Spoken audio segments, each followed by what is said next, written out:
Hello everyone, in this video I will show you how to create multiple pages in Google Sheets step by step. So let's begin. First open your Google Spreadsheet document, then step 1 create a add sheet, then type double click rename sheet,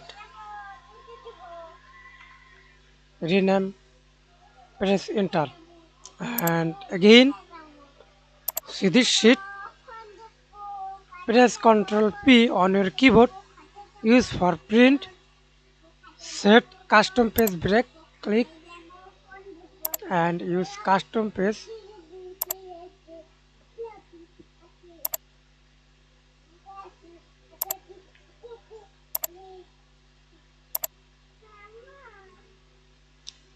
confirm breaks,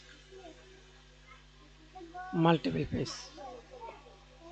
For next, save as PDF, choose your location, paste all page, save. Hope this tutorial help you.